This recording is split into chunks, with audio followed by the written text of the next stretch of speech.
Hi, my name is Rebecca Lee, and I co-wrote this book, The Mercury Detoxification Manual, with Andy Cutler, PhD, who should have got a Nobel Prize for what he figured out. Some disgruntled person took exception to this statement by saying blah, blah, blah, and misspelled Nobel. Yay, maybe I'm getting an audience. I will get my 15 minutes of fame.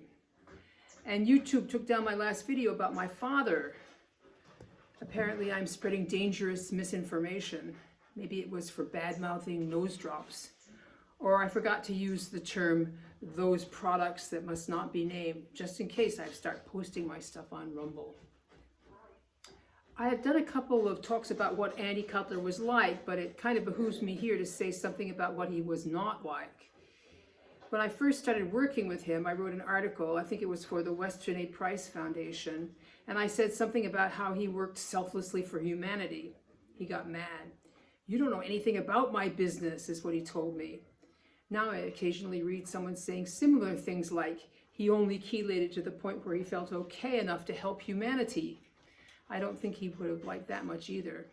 I also once wrote that he looked like a person on the way to a Star Trek convention, and he did a bit actually. Fortunately, he didn't get mad at that. He was a bit bemused, but not angry. He never did anything because he wanted to save humanity. He wrote that book, Amalgam Illness, because it was a lot of important information and he had worked hard to compile it and figure it out. He said he needed to get it out of his head. I'm not sure if holding it in his head was irksome for him, or rather it was because if he died with it in his head, it would be lost.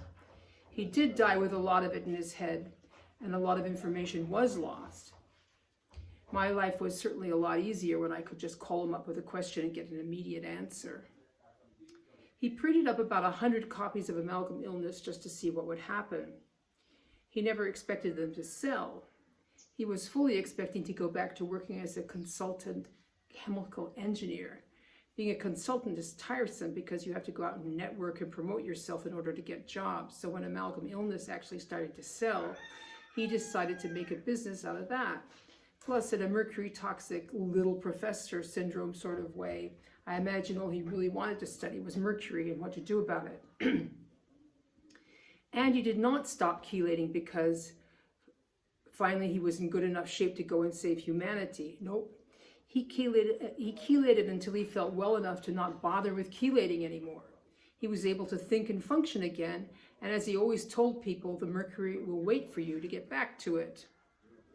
Andy was thiol intolerant, so when he used lipoic acid, he got a lot of brain fog, and he really didn't like the way that made him feel.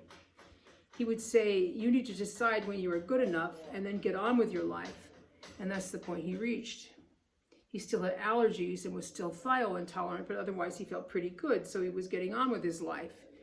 I wish he hadn't procrastinated because chelating might have headed off his heart disease, and he'd still be with us and there to answer all my questions. Ironically, we left the section on what mercury does to your heart out of the book because he died before he could write it. If he gave a lot of free advice to people and mentored people like me, it was because he enjoyed doing that, not because he was saintly. I think that when you have been sick yourself, you kind of enjoy listening to people's problems and seeing if you can figure things out. I certainly do. So please like and share and all those good things. I'm sort of torn between the desire to get rich and famous and recognized and the fear of getting censored, canceled, and having my feelings hurt. But at the very least, it would be a great idea for people to learn about and try Andy Cutler's method.